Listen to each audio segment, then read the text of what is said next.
storm, but I won't go down. I hear your voice carried in the rhythm of the wind to call me out. You would cross the ocean so I wouldn't drown. You've never been closer than you are right now. Jireh, you are enough. Jireh, you are enough.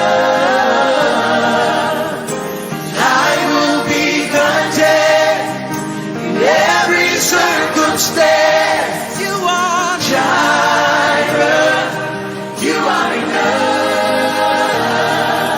Ever enough, always enough, more than enough. Ever enough, always enough, more than enough. I don't want to forget how I feel right now on the mountaintop. I can see so clear what it's all about. Yeah. Stay by my side when the sun goes down. Don't want to forget how I feel right now. Come on, you say, you are enough. And we're singing, you are. Come on, point to yourself and say, I will be good. Doesn't matter what.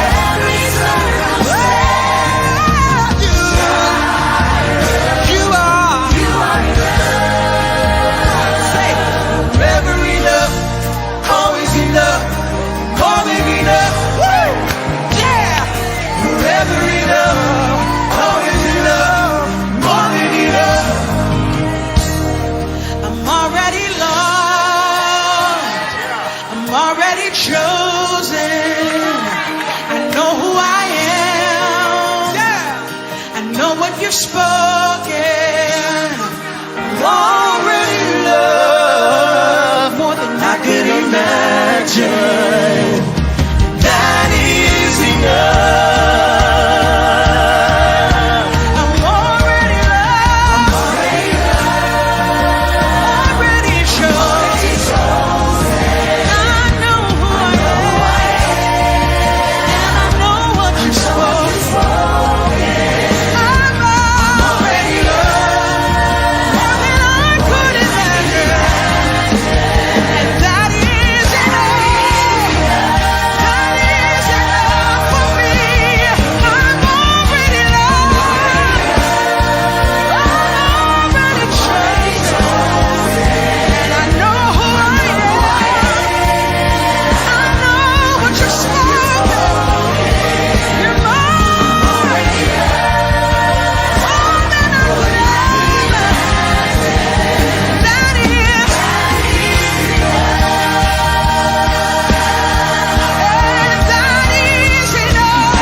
Praise the Lord, everybody. God bless you. Thank you for tuning in to another wonderful Jonesville Rhema and Full Gospel Apostolic Church broadcast. We are certainly grateful that God has blessed you to be able to tune in to us.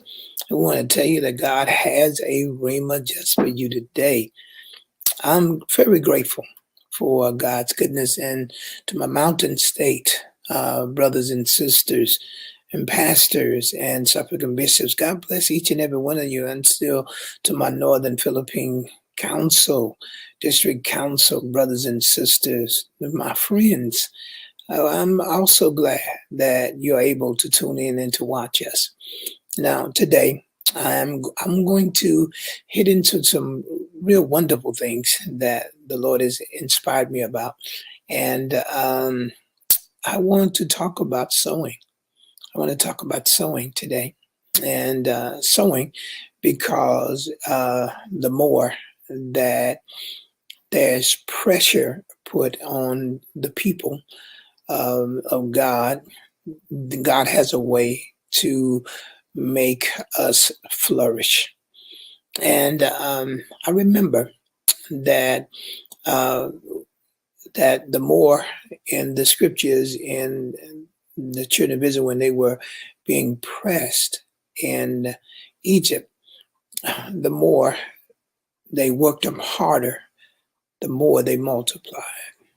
And so much so until they had to try to uh, kill the babies because they continued to multiply. Pressure with the children of God because of our crying out to God causes God to bless us more and to give us a greater increase and to cause us to prosper. As a matter of fact, I missed thinking about that, or I overlooked that. And during this pandemic, and began to try to encourage people not to worry about sowing as much because of the fact that the stimulus money and everything, but I totally forgot. I totally forgot that the more pressure, the more God gives an increase and causes increase to happen to his people. So today, as I pull you into this study with me today, I want you to embrace the fact that the more pressure, the more God is going to increase, and the more God is going to bless, and the more God is going to allow you to experience his best. God is just great when things are at its worst. God is just great in our lives when things are at our worst. So let's get started on the sowing, and let's talk about why sowing is so important. Now, let me give you a few scriptures that would help you to see what sowing is. Sowing is a law. Sowing is a law, just like the law of gravity.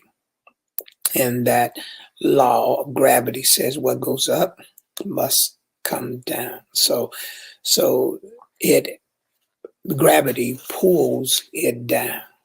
It cannot stay up. Once it leaves your hand, gravity is going to pull it down. So it's something that you cannot throw it away, or you can't say, well, I'm not going to believe in gravity. And you jump up, jump out, release something from what was holding it up. It's going to come down. It's going to come down because of the fact of gravity. So it's a law. And when Newton discovered the law, he only discovered something that already exists. So it wasn't like he made it happen. It was already in the earth. It was always a part of the earth. And because it existed, that means he only found out truths that already existed but they credited him as discovering. So it didn't start come in existence when he discovered it. It was already in the process. So it is the same thing when it comes to giving and sowing. It is already in the process.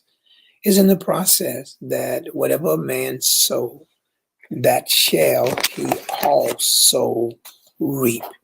It's already in the earth. It's already in the earth. So when you discover it, or when I discover it, when I find out about it, it's already in existence. It's a fact what giving does. It's a fact because giving brings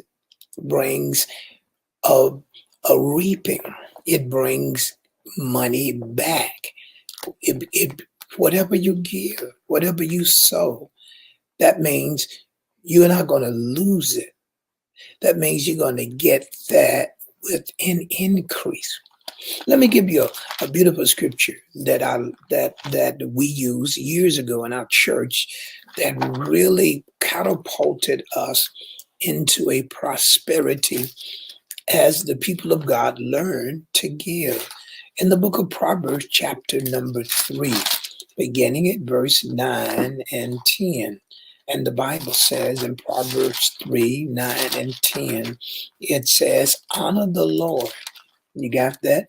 It says, honor the Lord with thy substance, with thy substance. Now substance is are the things that you have, that you are the owner of, that God bless you with. And he says thy substance, and he's saying this, and with the first fruit of all thine increase. So he says that which God has provided for you and bless you with, those are your substance. He said, and then he says, take the first fruits of everything that is your increase as a farmer and give that unto the Lord. Give that unto the Lord, first fruit. So to think about it, it says that God wants you to create an honor system that says that he is worth being given to. Now, most of us think that, no, God, I want you to give to me.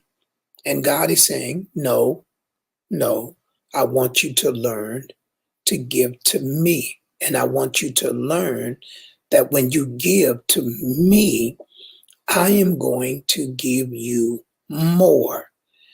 See, I'm going to bless you more. I'm going to multiply more. So I need you to learn to give to me. I remember as a parent, I used to have this habit when I would come home from work. I would just bring all my things in the house and I wouldn't go back. And I would just bring it all in my hand. And I thought about one day that my children are so accustomed to me serving them. And I said, well, I'll serve them. I give to them. I'm always buying. I'm always picking up. I'm cooking for them. I cook breakfast for them. I'll cook breakfast every morning. They're going to school.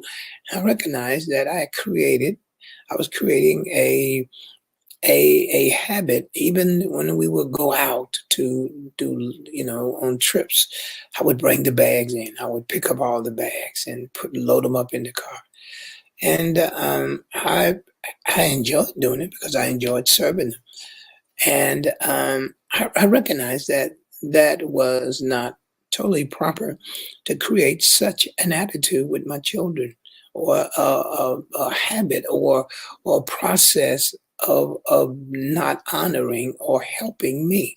So I began to leave some of my things in the car. I would leave in the car, and I would come in the house, and I would say to my son, I said, "I want you to go out and get my case for me." And my wife, when she first saw me do it, she says, "Why don't you bring your own things in? Why do you send him out to do that for you?" And I said to her, "I want him to learn to do for me because I'm always doing for him.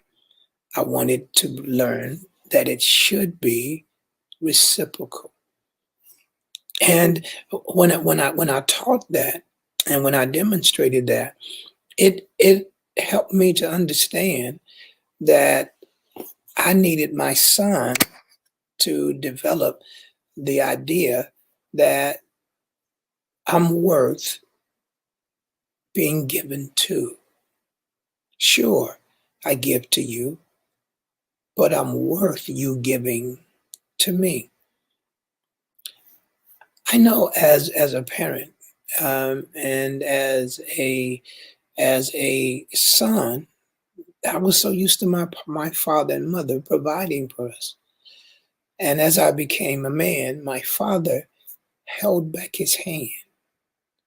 And he didn't hold back his hand from his daughters, but he held back his hand from me because he wanted me to learn that you will be the man one day, and you will have to go and gain things and be the provider. And I need you to not depend on me giving to you. So I thank God that he did that. I thought it was cruel. I thought it was unfair, unjust, but it was just teaching me the principles that you not only do you have to get it as a leader in your family, but you have to have an honor system for the one who provides for you. And I want to say this because giving, when it comes to God, there must be an honor system. There must be an honor system. You have to learn that God is worth giving to. I want you to write that down because this is so very vital to you, that God is worth giving to. And as a matter of fact, he's more than worth it. You need to esteem him so high that says, before I give to anybody, I'm going to give to God. Before I give to anyone, I'm going to give to God. And that's why giving in the house of God. So many times you say, well, how can I give to God? Well, when you give to what God supports, to what does the work of God, the ministry of God. And let me give you an example of that, because in the scriptures, there is so many examples of people who gave to the work of God. In the days of Jesus, there were those who gave to the work that Jesus was doing. And in the book of Second Kings, let me see, can I find that for you? In the book of Second Kings, there was also a practice of giving that was done in first fruits. As a matter of fact, in the book of Second Kings, if you would look with me, there was a time when there was a famine. Is that say Second Kings? And in that famine, it was very egregious. It was a very egregious famine, and they needed, and they were trying to make it through that period. And one of the things that happened was that the people in that famine needed God to make a way for them. And one of the ways that God made a way was to use the prophet, to bless what they gave. As a matter of fact, they were doing some work. In the city, and the Lord, by His grace, was able to take a bad city and bless it by the blessing of the man of God. Once, once, once it got to the man of God that there was a problem, then that man of God was able to turn that thing around with the blessings of his anointing. And this is the thing that you want to always learn, is that once you begin to sow, once you begin to give, and you're giving to the man of God, God will not only bless, not only will He bless, but He would take things that was messed up and just purify it. Look at this story in the book of 2 Kings, chapter number 2, verse 19. And the men of the city said unto Elijah, Behold, I pray that this is where this city is pleasant, as my Lord said, but the water is not, and the ground is barren. Barren. Listen to this. The man of God is going to turn this thing around. And he said, Bring me a new cruse and put salt therein. And they brought it to him and went forth into the spring in the waters and cast the salt in there. And he said, This is what the man of God said. Thus said the Lord, I have healed these waters. There shall not be from thence any more death or barren land. Or barren land. Listen to this. So the waters was healed unto that day. Unto this day, according, listen to that, according to the saying of the man of God. According to the saying of Elisha, which he spake. My God. God turned that thing around. There is something that's amazing that happens when you bless those who are doing the work of God. And that's what the house of God is all about. And that's why the Bible talks about when you give and when you bring it, he talks about bringing it into a central place and giving it to the man of God because of what God has entrusted him to do, to carry the message, to do the sacrifices, to be a light in a world of darkness. And the need is to bless him. And when you bless him, God is going to bless you. Let me give you another example. The Bible talks about where there was a dearth, it said, and Elijah, this is 2 Kings chapter 4, verse 38. Elijah came again to Gilgal, and there was a dearth, which is a famine, kind of, like a barren situation, heat and no water. Listen, in the land, and the sons of prophet were sitting before him.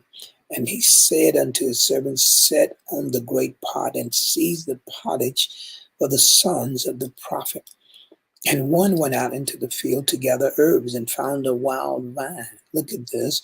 And gathered thereof wild gourds, his lap full, and came and shed them into the pot of pottage, for they knew them not. They didn't know it. What's going to happen? So they poured out for the men to eat, and it came to pass as they were eating of the party that they cried out and said, "Oh, thou man of God, there is death in the pot." I mean, there's some wild things in there that can kill people, and they could not eat thereof. But he said, this is what the man of God said, "Bring meal." And he cast it into the pot, and he said, "Pour out for the people, and that they may eat." And there was no harm in the pot. See, once the man of God was able to bless it, he was able to bless it. Now, God didn't come down from heaven and bless it. God didn't come down from heaven and do it. It was a man of God, the one that God was using. Once he was a part of it, God used him, that anointing on his life, to bring about the blessing. Listen to this. Listen to this. And there came a man from Baalisha. This is verse 42. Shalisha, Baal, Shalisha, and brought the man of God bread of the first fruits. Look at that. 20 loaves of barley and 4 ears of corn, and in the husk thereof. And he said, "Give unto the people that they may eat." And his servant said, "What should I set this before 100 men?" He said again, "Give the people that they eat. Thus said the Lord, they shall eat and shall leave thereof." Listen, did you see that? The guy who was getting ready to serve said, "Man, this ain't enough for all these people. This ain't enough. This is not enough." And but the man of God says, "Yeah, do what I'm telling you." You see, that's the premise about giving. Giving don't have to make sense. And that's the problem that most people have about reaping. They want it to make sense. No, giving and sowing is something you do in faith. You do it with the confidence that there's a transformation of increase that's going to happen once you give it. It's going to come back to you as an increase. That God is going to create an increase in your life. And that increase is going to happen once you give it. Once you sow it, it's going to happen. Listen, it's not going to be logical, because when you have a need, you're thinking, my need is so great. I need to keep this. No, your need, as some have said, and I don't mean to repeat what people say from a cliche standpoint, but your need is the thing that you need to use as a means to bring increase back to you. Someone would call it a seed. Your need is that seed. Your need is that blessing that will cause a blessing. So let's call that need, or that seed, or that substance, the thing that's going to cause a blessing. Because whatever you have is a blessing from God. But when you give it and sow it, it becomes a greater blessing to you. Now look at what happens again. And the servant said, "What shall I set this before 100 men?" He says, "Give the people that they eat. For thus said the Lord, they shall eat and shall leave thereof." So he set it before them, and they did eat, and left thereof according to the word of the Lord. So it became just like this man of God said. See, a lot of times when it comes to sowing, you don't understand, or giving, you think that, why would I give to him? Or the reason you should give is because there's a blessing that comes behind giving to God's projects, or to God's assignment to the earth. We need priests in this earth. We need men of God, prophets, pastors. We need them in the earth. We need them. They bless the earth, and they bless you. They cause increase to come back to your life. Those of you right now that know that in this season that you're saying, man, we are in a financial challenge, but I want to challenge you to give to God. And I want to challenge you to give with faith. Give knowing that what you have won't pay all your bills anyway. It won't pay everything, but giving will make it multiply. Giving will make it multiply. Let me go back and let me read this again for you. All right. There came this man from Baal-Shalisha,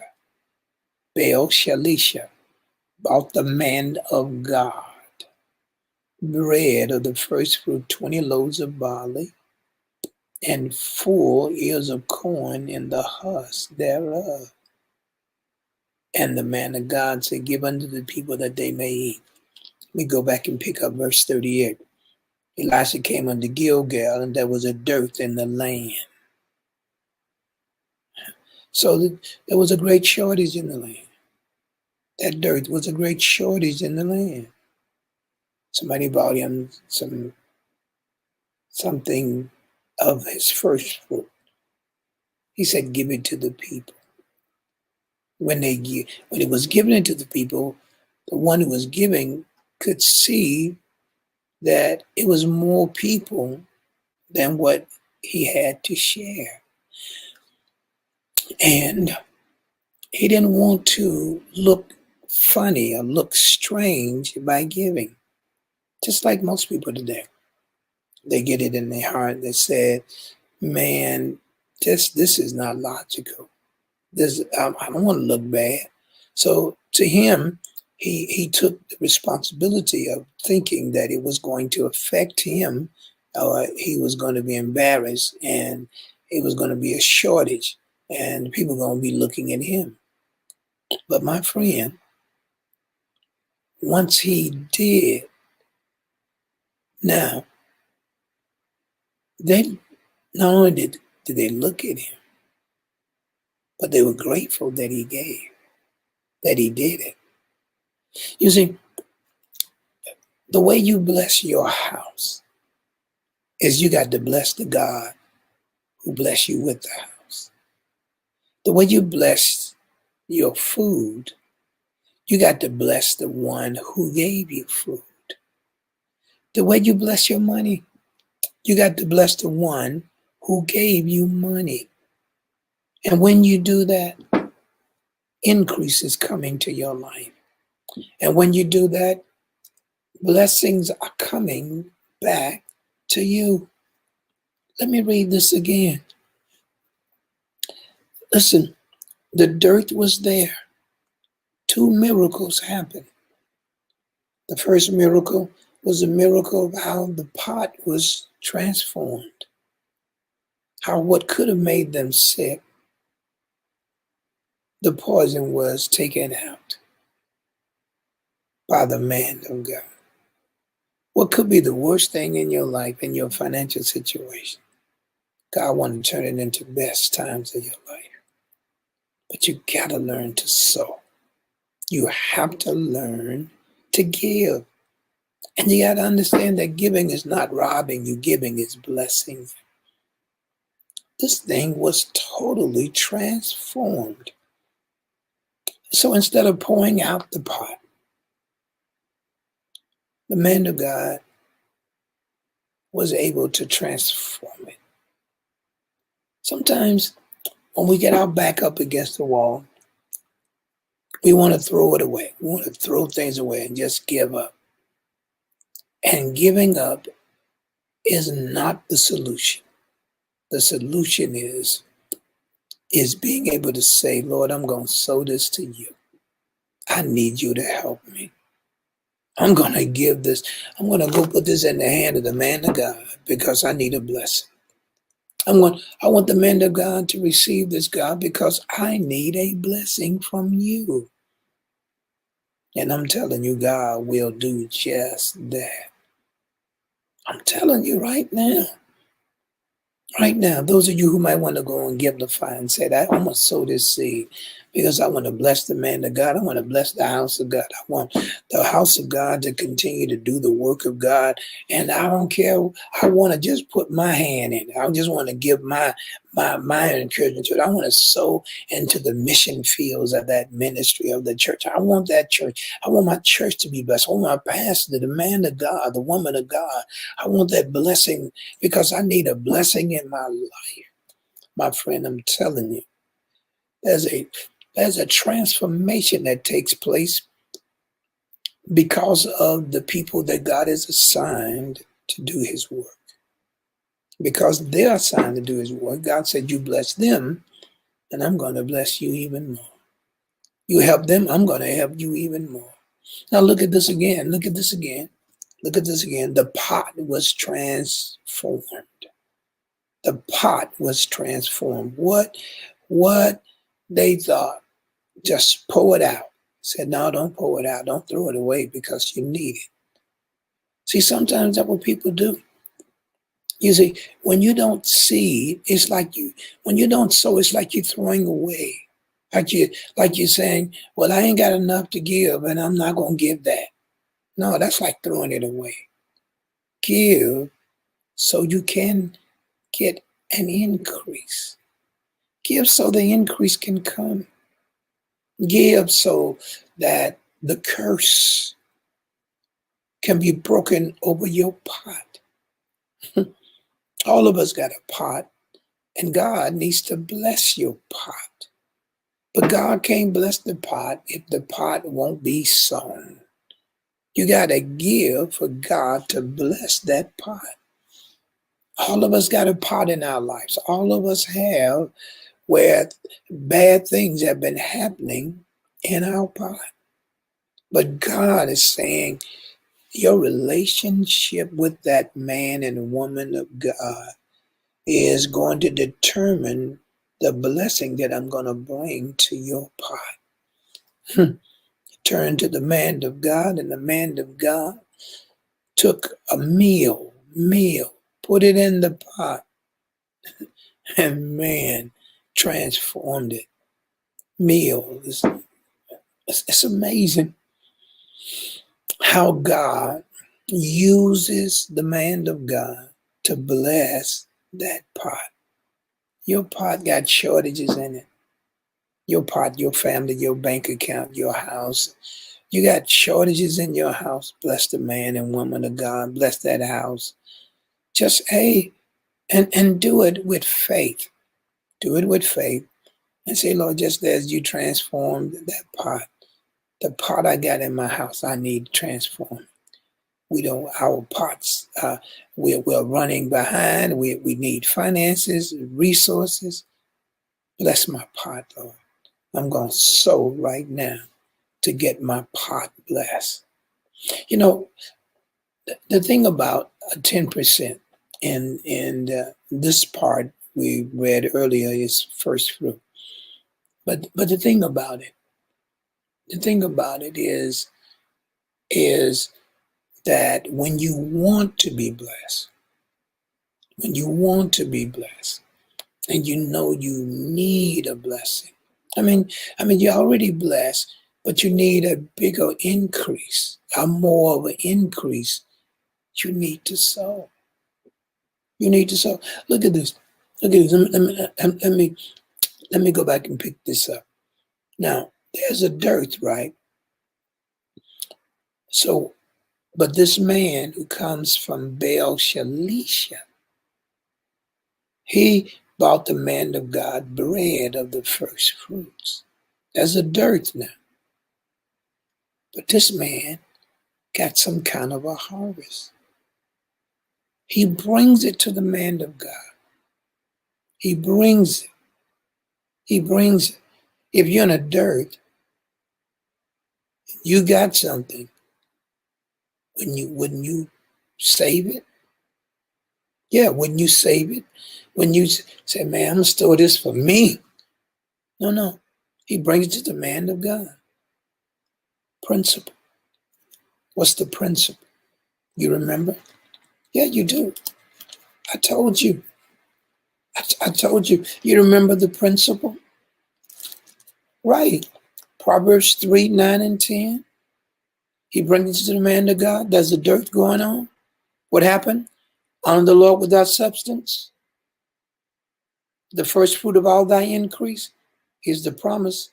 So shall your barns be filled with plenty. The man needed a greater increase. Brought it to the man of God. Presses shall burst out with new wine. That meant the moment he gave to the man of God, God released the blessing in his field. His field had a transformation. Here, because that's the promise right there. In a time of scarcity, he honored the man of God. In a time of a dirt, he found a man of God, brought it to him because he wanted a greater increase. What do you want? Don't you want more? Don't you want God to bless your income? Don't you want God to pay these bills for you? Don't you need a blessing in resources? Come on. Clients, customers, businessman, don't you need a blessing? Come on, sow it. Sow it. Listen. This stuff works. It works. And I got to teach it. I got to teach it because it'll bless you in these high inflations. And this high inflation, this is going to help you. You're in a high inflation. They're projecting things to, and this is going to inflation-proof your house. This is going to inflation-proof you. Well, you are. He said, the things are going high, and you're saying, but look, I got money to buy it. Things are going to, but I just came in and caught a deal, caught a sale. God is going to bless you, but you have to learn to honor. You got to learn to honor. And how do you honor? You honor the man of God. How do you honor? You honor the woman of God. What do? You honor the house of God. You honor what? You honor what God says. That is going to give you an increase. There are those of you that right now that need an increase in your life, and God is telling you what you need to do. God is telling you what you need to do. And you don't have enough to pay everything anyway. So honor God. Honor God. I can't, honoring God is so amazing. I remember a couple in our church that lived in Hilton Head. And he caught on to this message on first fruit.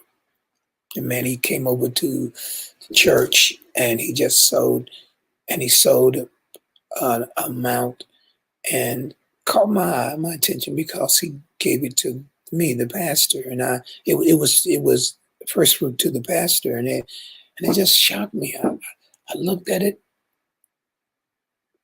but he was honoring the word, and because of that, man, not only did God bless him and bless his wife, but man, they are really blessed.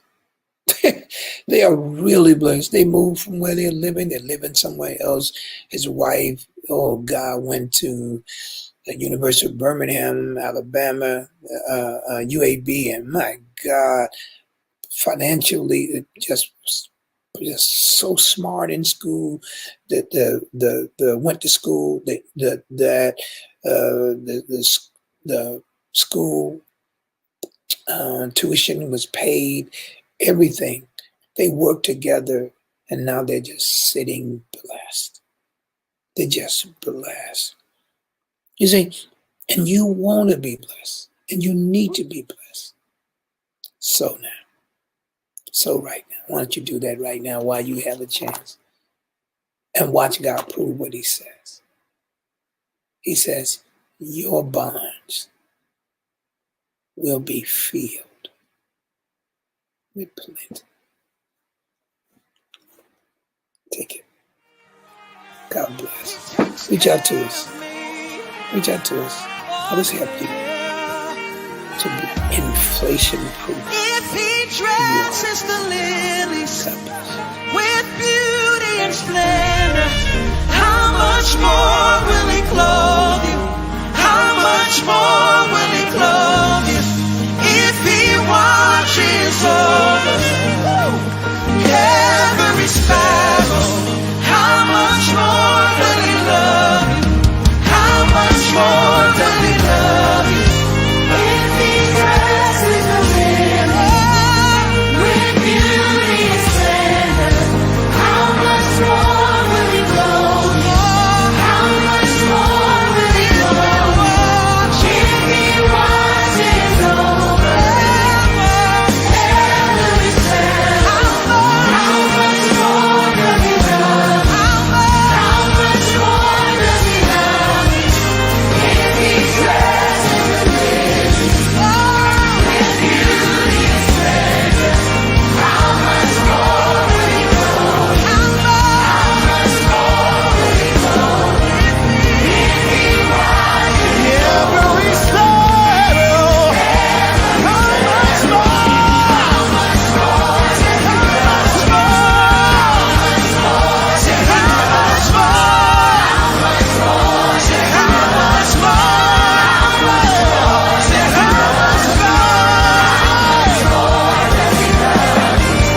How much more? You ask, think, or imagine, according to his power, working in us.